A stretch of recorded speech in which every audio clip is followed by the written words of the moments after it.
The last turn we did till here. What did he care when he was going back to the little island he loved so well, and the girl who was waiting for him? So we came to know that Saluter was suffering from a serious disease that was rheumatism, and so he was asked to go back home. The doctors warned him that he will never be okay again. He will have to suffer for the entire life, for the remaining part of his life. But he entirely ignored whatever the doctor said.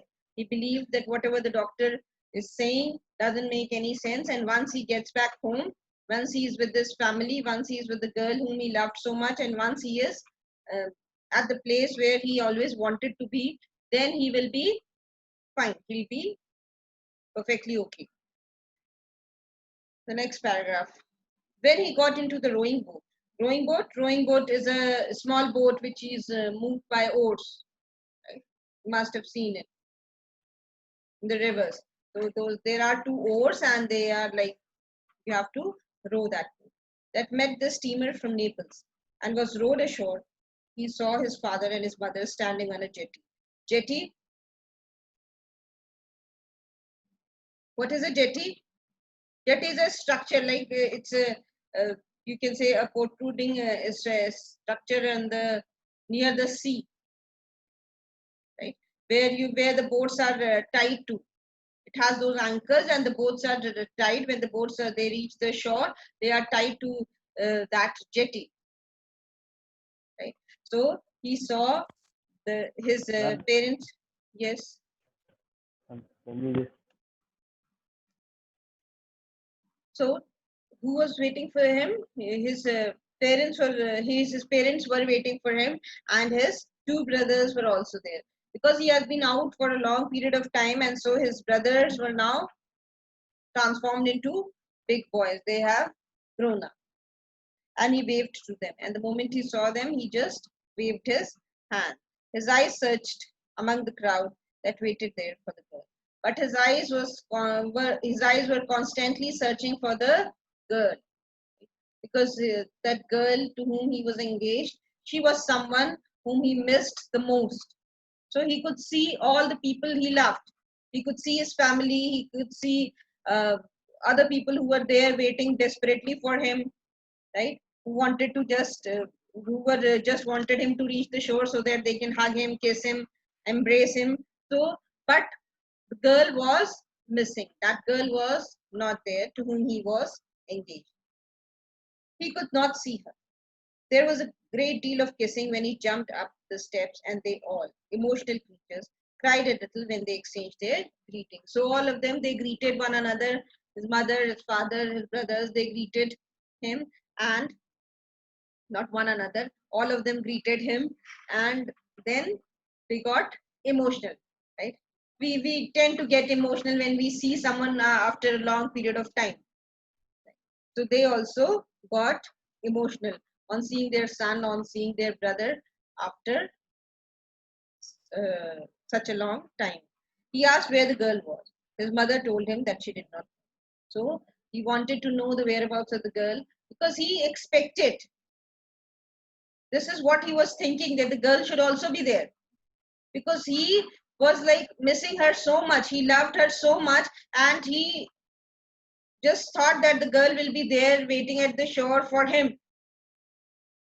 But the girl was not there. So he felt a little sad about it. And then he asked his mother where the girl actually is.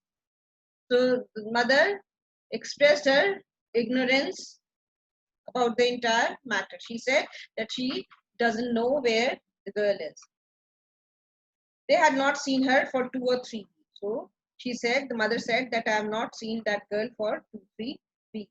So in the evening, when the moon was shining over the placid sea means over the calm sea, when the sea was calm, there was no tide in the sea.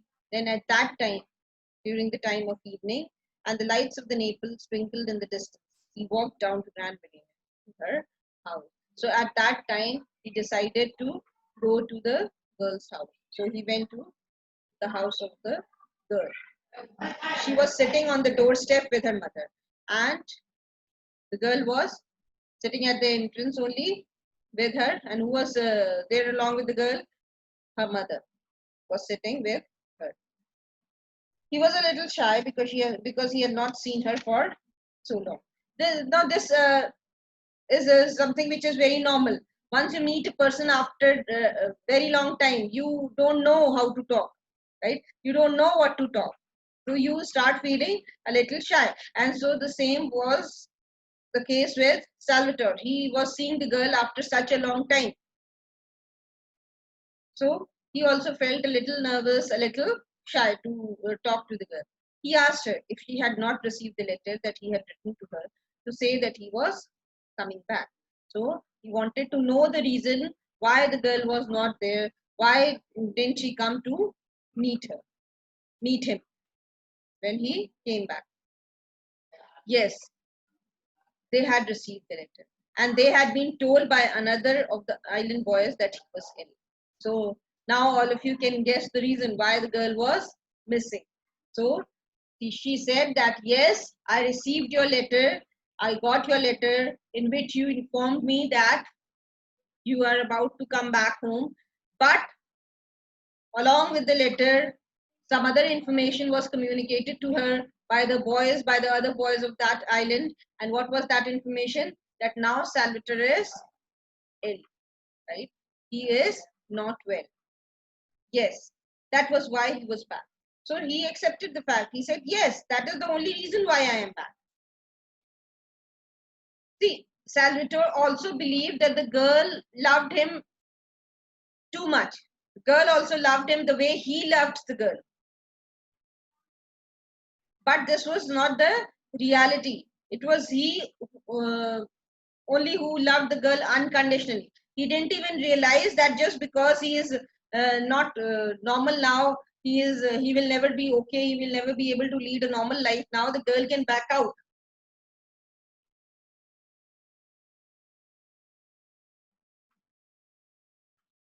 So, and they had been told by another, this we have done. Yes, that was why he was back. Was it not a piece of luck? So till now, Salvatore believed that this is really a piece of luck. He was lucky that this rheumatism thing happened to him. And so that is why he is back home. Now he will be able to spend time with the girl. He'll be able to spend time with his family. He'll be able to live on the island, which he loved so much. This is what Salvatore thought. That his disease was a piece of luck for him. He was fortunate that he acquired that disease. Till now he was believing this particular fact. But now, what happened? Oh, but they had heard that he would never be quite well again. So they were aware of this fact that he was suffering from such disease that he will never be okay again. He will never be able to lead a normal life. So this information was communicated to the girl and her parents. Now the girl and her parents were aware of this particular fact that Salvatore will not be able to work like a normal man throughout his life. The doctor talked a lot of nonsense, but he knew very well that now he was home again, he would recover. So he said that the doctors, they always talk nonsense, right? But now because I am home, I know myself, and so I'll be able to recover, and after some time I'll be perfectly fine. They were silent for a while, and the girl and then the mother nudged the girl. So after being silent for some time, what did the mother do? Nudging, when you just push gently with your elbow, right? Like in the class, you people nudge one another, right? You use your elbow and you gently push your partner or someone who's sitting next to you. So that is nudging. So this is what the girl did. The mother of the girl did. She nudged the girl, right? Normally, it's like to tell someone that you speak out or you say something, right? Or just you to attract their attention. Also, you nudge with your elbow. She did not try to soften the blow. She did not try to soften the blow means that the girl was very blunt. The moment the mother of the girl nudged the girl to speak out, to say or to communicate her decision, whatever they have decided, whatever the girl and her family has decided about their marriage. So she didn't try to soften the blow. Means she didn't try to mince words.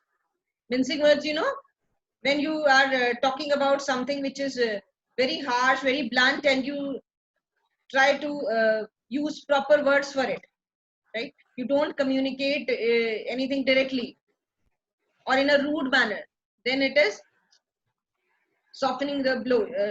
Then it is not softening the blow. So the girl was very blunt and very rudely, very harshly, and in a very direct manner, she communicated her decision. She did not try to soften the blow. She didn't care. She didn't bother about the feelings of Salvatore. She didn't want to think how this person will feel, how this man will feel who is standing in front of me, this man who loves me so much. She didn't give a single thought to this particular fact. She has decided along with her family members that now she doesn't want to marry this man. And what was the reason? That because now he'll never be normal throughout his life, and so I don't want to marry you, right? In a very blunt manner, outrightly she spoke. She told him straight out, means without softening the blow, without being polite or without trying to use proper words so that he is less hurt or he feels less bad.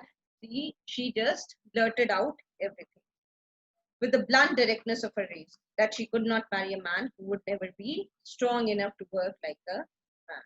So she said that I'm sorry, I cannot marry a man. I'm not going to spend the rest of my life with a man who is not strong enough. Now your bones and your joints are not functioning properly. They have become stiff, and this is some problem which you'll face for the rest of your life. So I don't want to marry you. I being a normal person, why should I marry who is not normal now? They had made up their minds, her mother and father, and her father would never give consent. So she said that my father and my mother and I myself have decided, all three of us have decided that now we cannot be together, now we cannot get married, and so, and my father will not give his consent, means my father will not agree to it ever. So it's better that we should call off this engagement, right? I cannot marry you, so you go. So she was so direct and so blunt. When Salvatore went home, he found that they all knew. So this was something which, this fact that the girl and her family had decided to call off their marriage, was known to Salvatore's family. The only reason was that they were not able to gather the courage to tell Salvatore about it, because they knew that Salvatore was a very emotional person. He would feel bad. So his mother, Salvatore's mother, was, she didn't have the that much courage to tell him this truth, that now the girl whom you love so much, she has decided that she will not marry you. So that is why, you remember when he came back, he inquired about the girl, and the mother said that I don't know, I've not seen her from the past 1 or 2 weeks, right? This was something which the mother told Salvatore. But at that time also, knew she knew what has actually happened, but she didn't want to tell all these things to Salvatore. Right? She wanted him to find it for himself. The girl's father had been to tell them what they had decided. Yes, so the entire family of Salvatore was aware of this fact, that his marriage has been cancelled.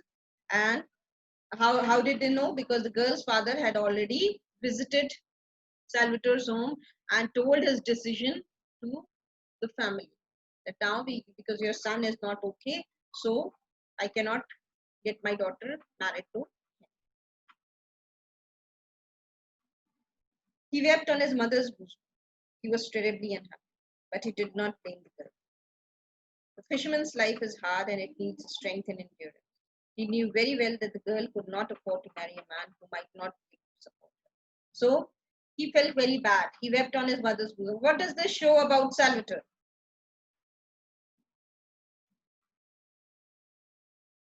This shows that he was a very emotional, very sentimental kind of a person. And he truly loved the girl a lot. His love for the girl was very true, very unconditional. He didn't even realize, he was such an innocent creature, he was such a pure soul that he didn't even realize this particular fact that now, because I am not well, the girl might refuse to marry me. This shows his innocence. This shows his innocent love, his pure love for the girl. He was terribly unhappy. So, like this thing that the girl has left him, this made him very, very unhappy. But he did not blame the girl. But still, he didn't utter a single word against the girl. He didn't say anything against that girl. What does this show?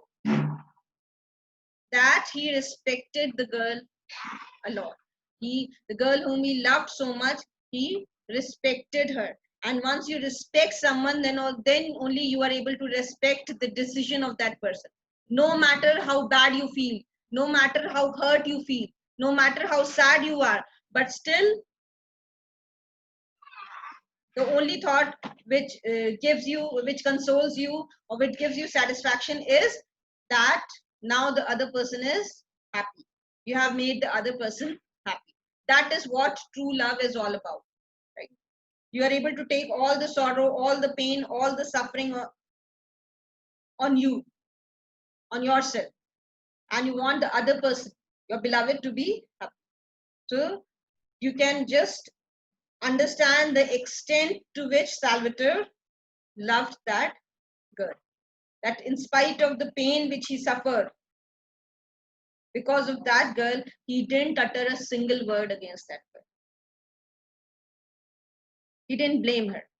In fact, he was like, he understood the reason that a fisherman's life is hard and it needs the strength and endurance. This is what he told himself, that whatever the girl has decided, it is okay. It is okay to think about your future. So whatever the girl has decided is perfectly fine, because a fisherman's life needs a lot of strength and it needs a lot of endurance. You need to be, um, uh, you need to have a high level of tolerance. You need a lot of strength. And because of rheumatism, I'm not normal. So the girl's decision is okay. It's perfectly okay. He knew very well that the girl could not afford to marry a man who might not be able to support her. So it is fine. It is fine if the girl has decided that now she cannot marry a man who is not physically fit. What future will he provide her? So he kind of justified the girl's decision. Instead of speaking against her, instead of abusing her or using any bad word for that girl, see, that was the difference between Salvatore and any other normal human being. What would any other normal boy do in a similar situation?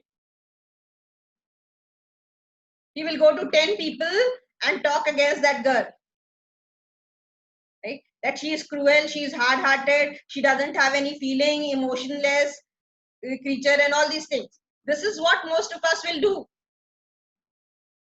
to someone who has hurt our feelings, who has hurt our emotions. Yes or no? But Salvatore didn't do that.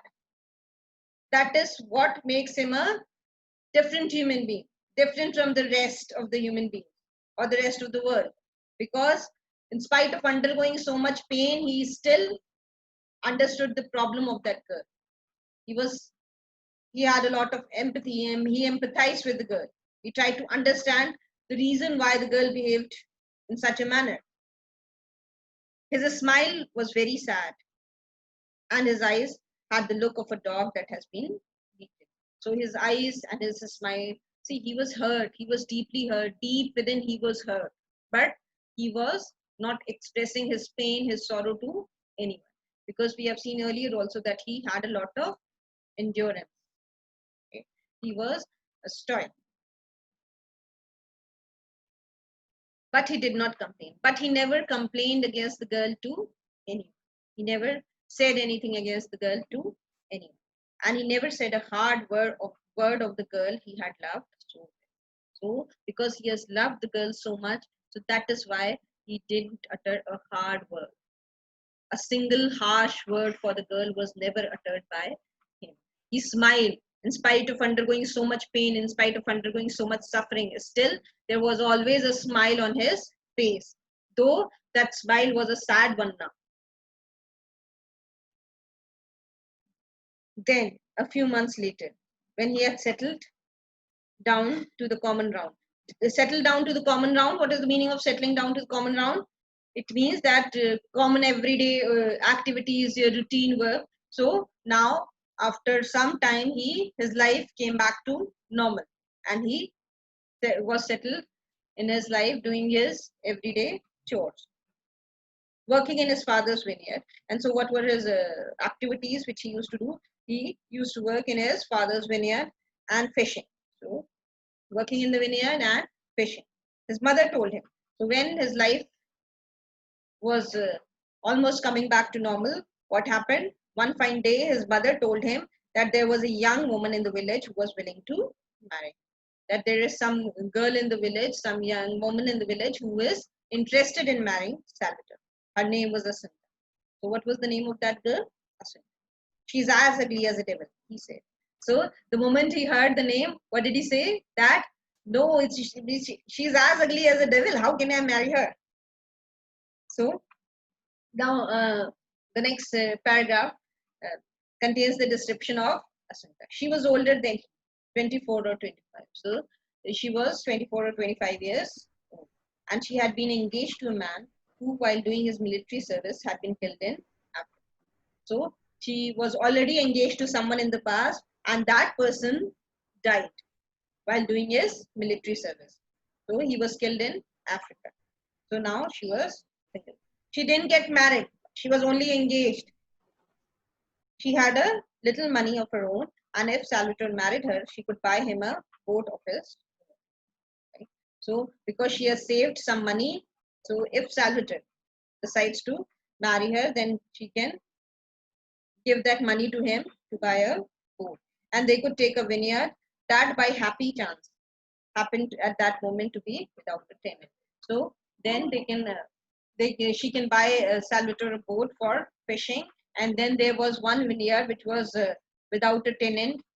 Without a tenant means they will work in the vineyard of someone else, which belongs to someone else as tenant. So there was one vineyard which doesn't have a tenant. And so they can take that vineyard and support their life. His mother told him that Asinta had seen him at the festa. Now, what is a festa?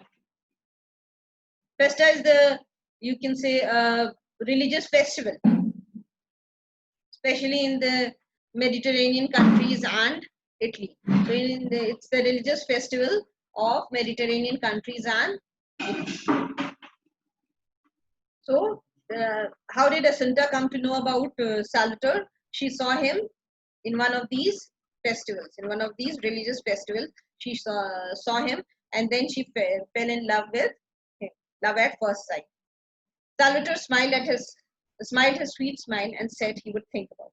So when his mother told him, in the beginning he said that she's as ugly as a devil.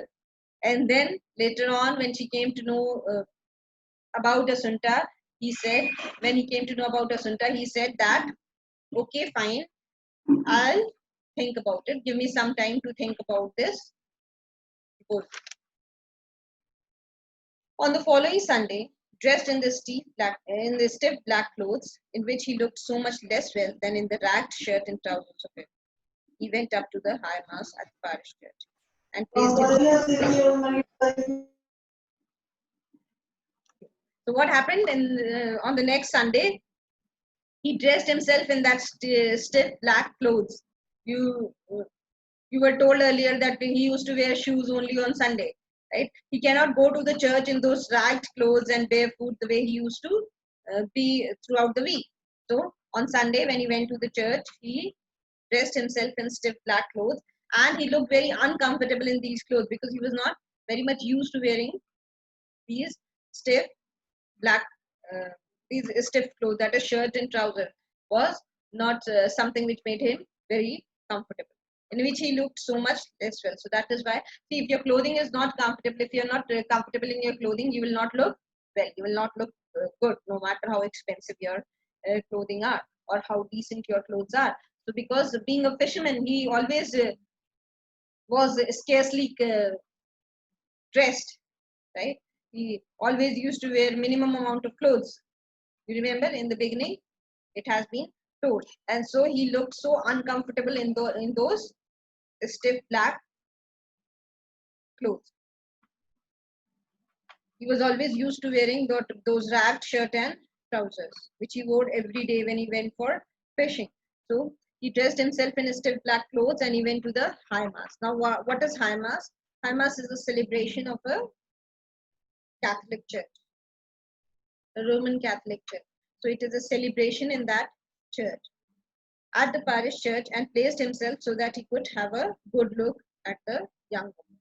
So he placed himself, he stood, he just went to the High Mass, and he uh, stood in one corner or in a position at a place he stood where he can look at the girl, which girl? Asunta, properly, right? And then make his decision. He wanted to look at Asunta properly before deciding that whether he should marry her or not. So he just found a place from where he can have a good look of the girl. When he came down again, he told his mother that he was willing. And then when he came down, he decided that, okay, fine, I'm ready to get married to Asunta. Well, they were married and they settled down in a tiny whitewashed house in the middle of a handsome village. So finally they got married, and then they were settled in a whitewashed house in the middle of a handsome vineyard. Remember the vineyard which needed a tenant? So they took it on rent and then they were settled. Salvatore was now a great big husky fellow. See, all these adjectives which are used for Salvatore you need to remember. And the points which I am telling, like you can underline this line. He never said a hard word of the girl that he had loved so well. You need to quote lines and keywords. All these lines and all the words and phrases which which reveal the character of Salvatore, which tell us something about the personality of Salvatore, what type of a person he was. You need to quote them while writing your answers.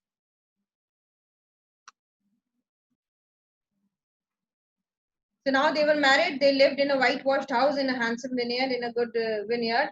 And then, how was Salvatore? Salvatore was now a great big husky fellow.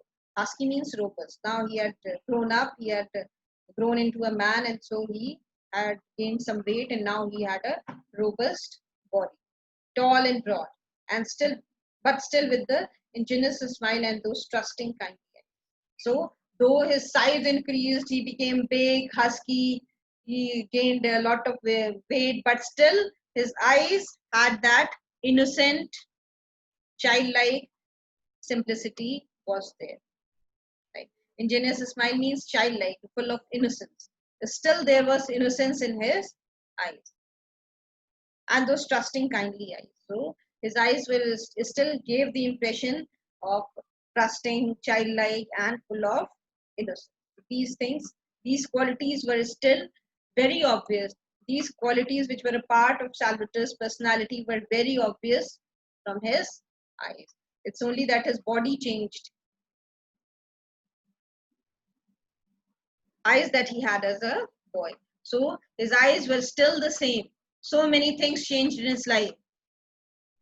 He underwent so much pain and suffering in his life. But still, the pain was not only physical.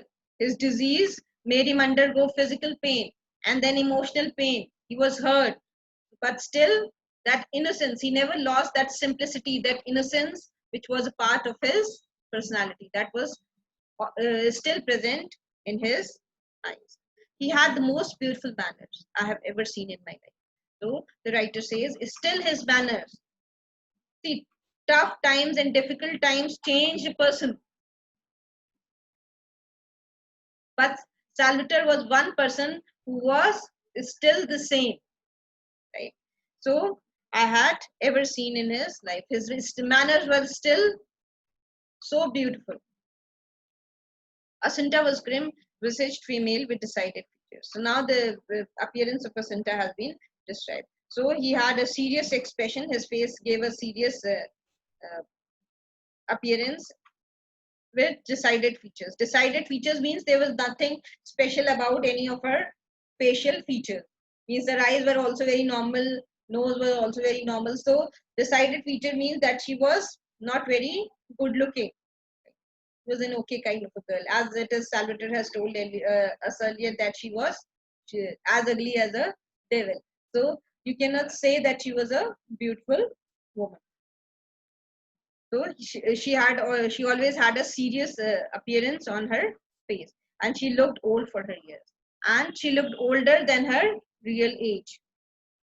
But she had a good heart, and she was noble. But she had two good qualities in her, and what was that her heart was very good. Her heart was not like that beautiful girl to whom Salvatore was engaged, whose only face was beautiful and heart was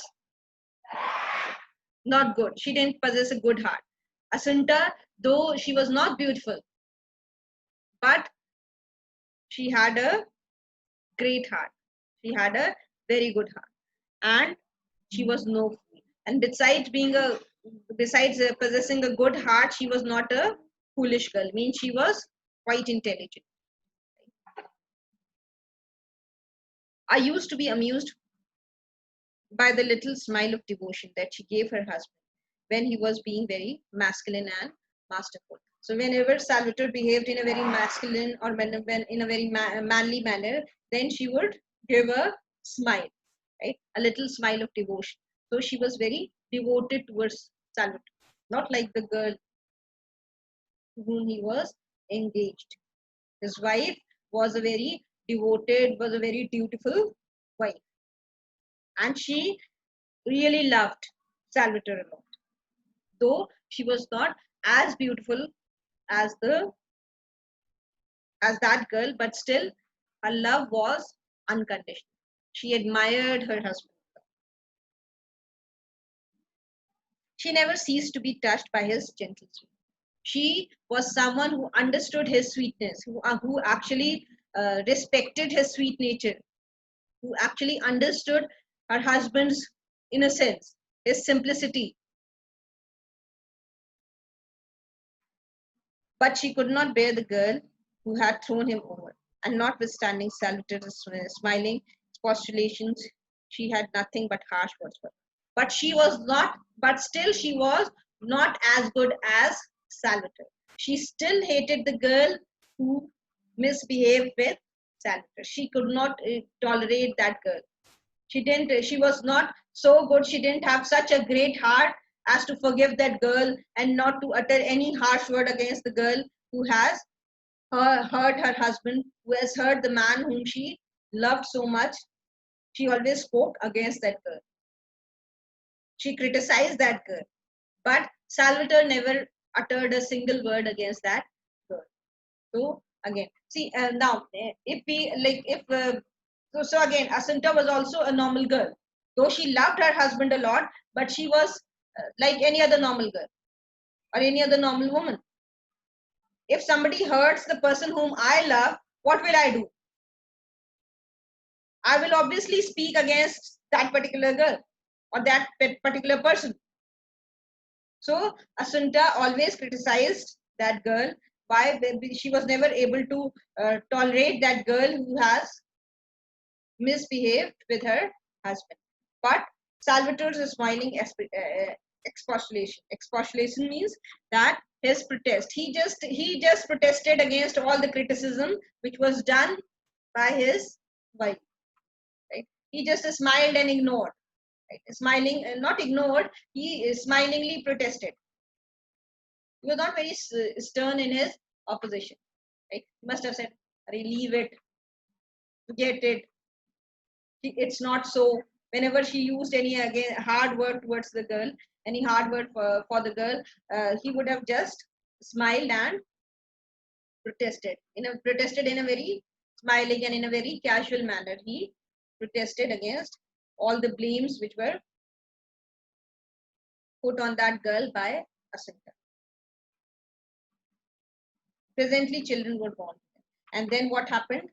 Children were born to this couple. Now see, this line, Salvator's smiling expostulations but she had nothing but harsh words for the girl. What does this mean? I mean, what does it tell about Salvator? It tells about his good nature. Though Salvator was the person who was wronged by that girl, Asinta was not wronged by the girl. But still, Asinta used to criticize and Salvator used to oppose that criticism, which is not something which is normal. A person really needs to be very good at heart to do that. Needs to have a very, very clear heart to do that. He was so free from any kind of malice towards that girl that the wife is criticizing and you are protesting against that criticism when you know that you have undergone so much pain because of that girl. What would any other person do? If somebody starts criticizing a person who has hurt me, what will I do? I will use 2 more bad adjectives for that girl. Yes, you are right. She was a terrible person. Yes or no? This is what any other normal human being will do. But Salvator had so much inner goodness. He had a golden heart. So these things, these small facts, they tell us how good at heart Salvator was. He was just made of only one thing, and that is goodness.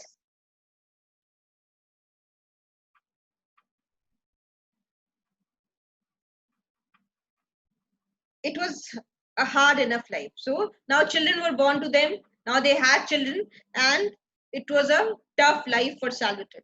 Why? Because of his disease, it was not something normal for him. All through the fishing season, towards evening, he set out in his boat with one of his brothers for the fishing ground. So all through the fishing season, he used to, in the evening, he used to go into the sea with his brothers for fishing. It was a long pull of 6 or 7 miles. So he had to go into the sea for 6 and 7 miles into the sea to have a good catch. And he spent the night catching the profitable cuttlefish. So cuttlefish is a type of a sea animal which has a soft body and a hard shell. So the outer covering is hard and the body of that animal is soft. So then they had to spend the entire night in the sea for getting a good catch of those cuttlefish. Then in the morning they used to come back with that cuttlefish. Then there was a long row back again in order to sell the catch in time for it to go on an early boat to Naples. And then after coming back, after spending the night catching those cuttlefish, in the morning when they used to come back to the shore, then also they had to work. That is, they were supposed to get the long row. So then they were supposed to stand in the line because other fishermen were also there. So then they were supposed to stand in a queue and load that cuttlefish because it was supposed to go early to Naples. It was loaded in the boat which was going to Naples, and then they were supposed to stand in a row. At other times, he was working in his vineyard from dawn till the heat drove him to rest, and then again when it was a trifle cooler. Trifle cooler means little cooler. Means then at other times when it was not the fishing season, when he never used to go into the sea for fishing, then what he used to do, he used to work in his vineyard from dawn. From dawn means from early morning till the heat drove him to rest. So till afternoon he used to work, and in the afternoon, because it was very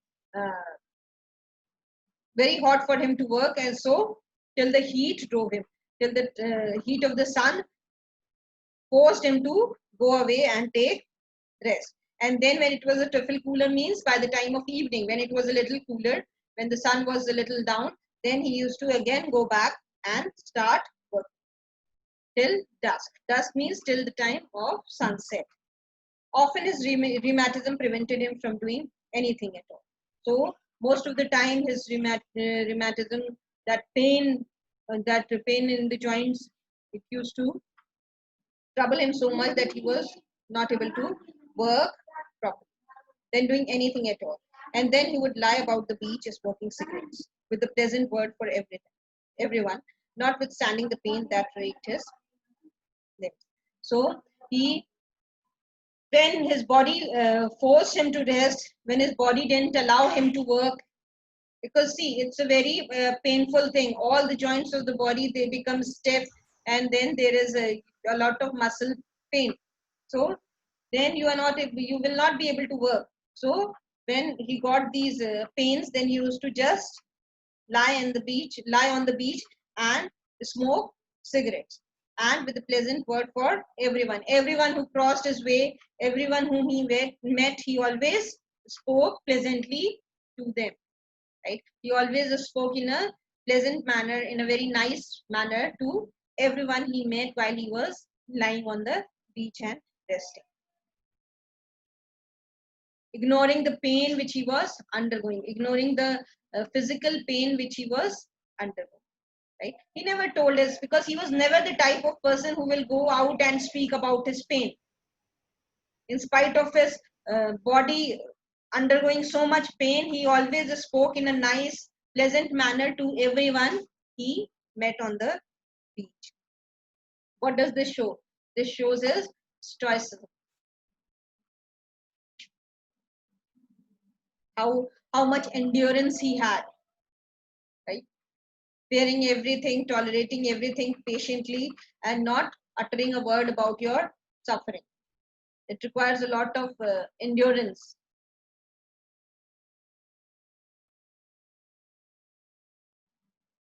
That tracked his limbs means that tortured his limbs. The foreigners who came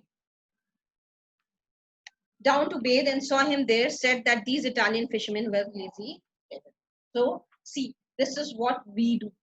And all the foreigners, all the people who came there from foreign countries who didn't know Salvatore, what would they do? They would just pass him by and utter their special comments that these fishermen, these Italian fishermen are like lazy devils. They are very lazy people. See, he is lying here instead of working. They don't want to work. This is how we judge people, na? Yes or no? Because they were unknown to him. They were not acquainted to Salvatore. So obviously, and the way Salvatore used to smile, nobody could understand the pain and the suffering which he is undergoing. So they also just said that, see, look at this fishermen, these Italian fishermen, they are always lazy.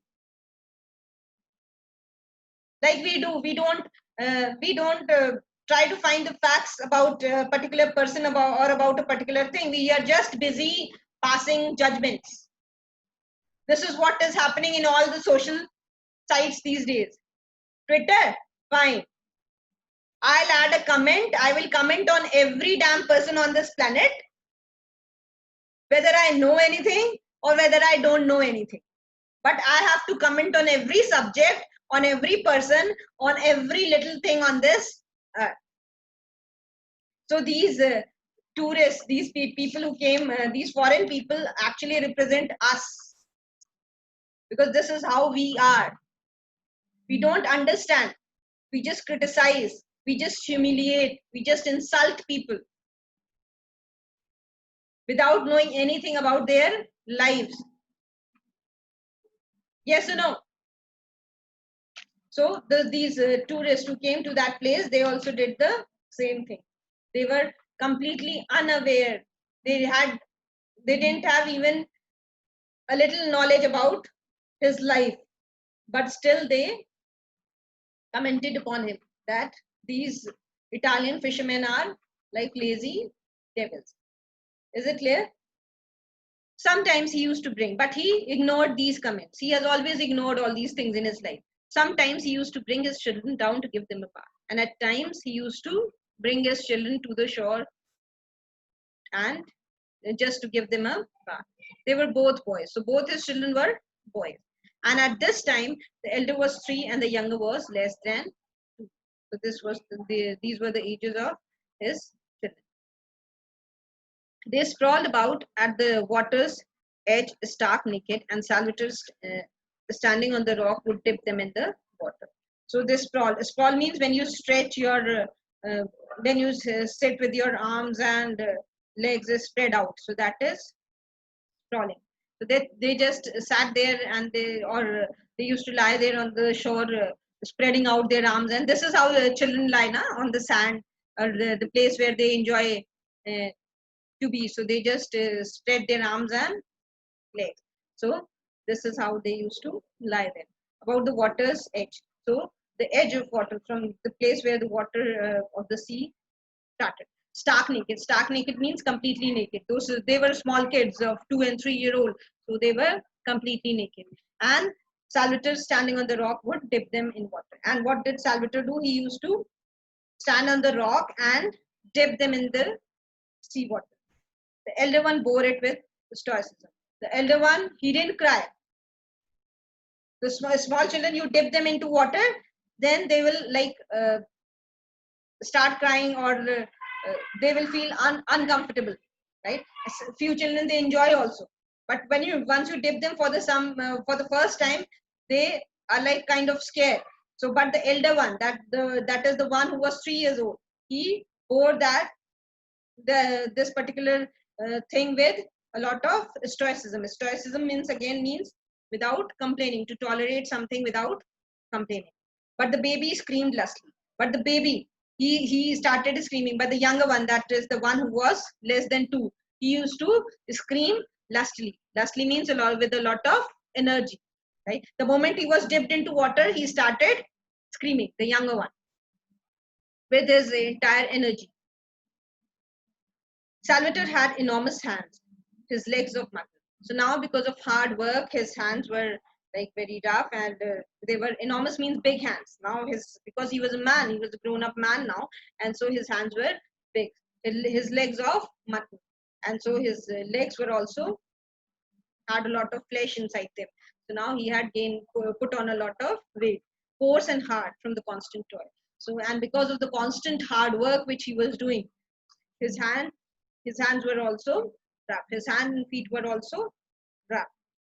But when he bathed his children, holding them so tenderly, drying them with delicate care. So, what does this show? His deep love for his children. How much he loved his children. Though his hands were rough, though he had big hands, big, rough, coarse hands because of his hard work, but still when he handled his children, when he used to dip his children in the sea water and again bring them out of it and used to dry them, so he held them very tenderly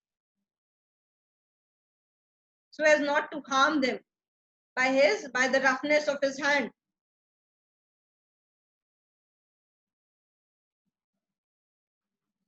But when he bathed his children, holding them so tenderly, drying them, then he used to dry them with delicate care. He handled them with very delicate, very subtle care. He means very finely he handled them so that they are not hurt or they don't feel uncomfortable. Upon my word, they were like flowers. And he just treated them like flowers, as delicately as flowers. The way you treat a flower, Salvatore treated his children. So this highlights his quality, that he had a very deep love for his children. See, if you are asked to write about the character of Salvatore, so they will not give you this question directly, but this is a very important question which is formed from this chapter. So you will have to quote all these incidents. They are important. And you will take your keywords from these incidents only. I'm not asking you to mug up the entire chapter and write the entire chapter, but you will take your keywords from these things. That is why I am telling you the qualities which are highlighted. He would seat the naked baby on the palm of his hand. So because he had enormous big palm, so he would make the baby sit on his palm, right? So palm is this. So he used to make the baby sit on his palm and hold him up. And then used to, people do, all those big people who can make the baby sit on their palms, they do. You must have seen people doing it. And hold him up, laughing a little at his smallness. And his laugh was like the laughter of an angel. And then he used to enjoy the baby's smallness, how small the baby is that he's fitting into his palm. So he used to smile when he looked at the baby on sitting on his palm. And his laugh was like the laughter of an angel. And again, his laugh was as innocent, as pure as the laughter of an angel. His eyes then were as candid as his child. So the eyes of his children, the expression which was there in the eyes of his children. See, the eyes of children are always full of innocence, simplicity. So there was no difference in the eyes of his children and the eyes of Salvator. Means the eyes of both of all these three people, that is the two children of Salvator and Salvator himself, were very honest. They gave that expression of honesty. They gave that expression of simplicity and innocence and sincerity. Now this is only one paragraph is left. Let me finish it. I started by saying that I wondered if I could do it, and now I must tell you what it is that I have tried.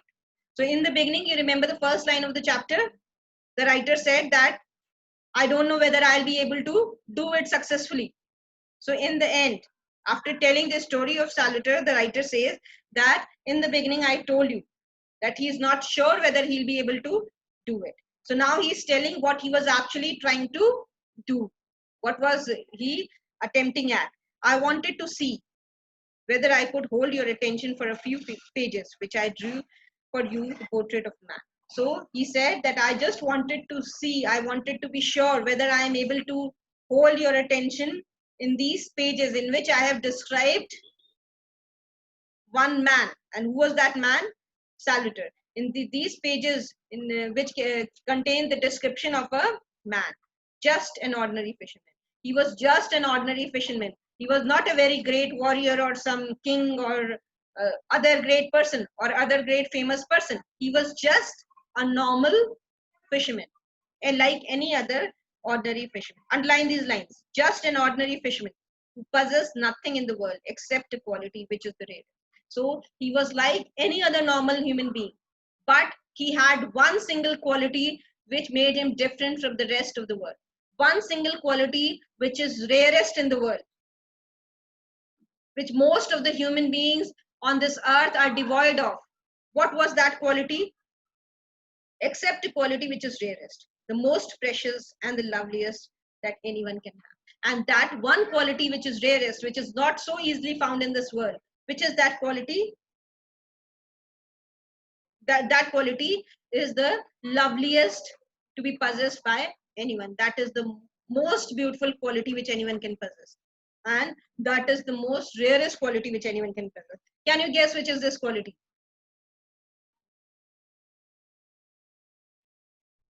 It will be goodness.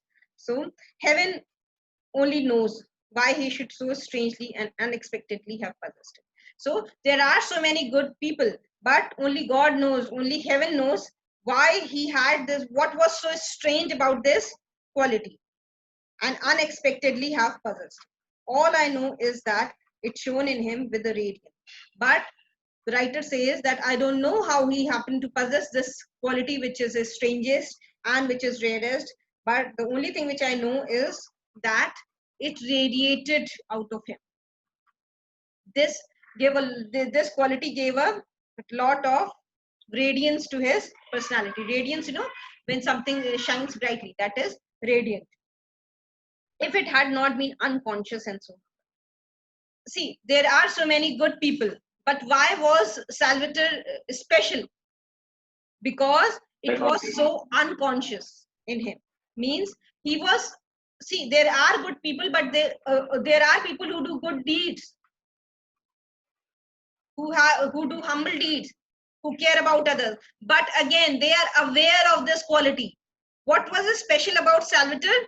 That he possessed this quality of goodness, and he was not conscious about it. What happened when you are conscious about a quality which you have in you? Suppose somebody is very beautiful, and the person knows that I am beautiful, then what will happen?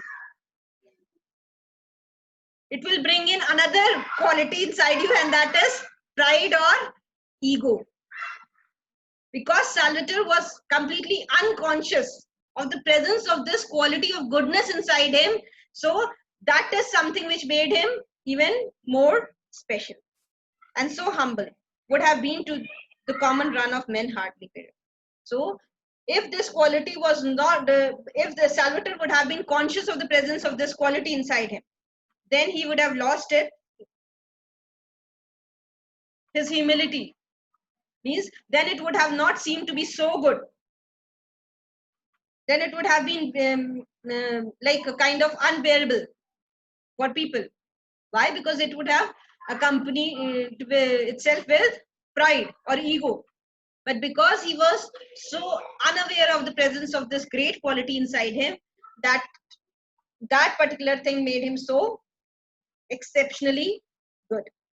And in case you have not guessed what the quality was, I will tell you, goodness, just goodness. And in case still you have not guessed what the quality is, the quality which is possessed by Salvatore is, then I would like to tell you in one single word, and that quality was goodness, just goodness.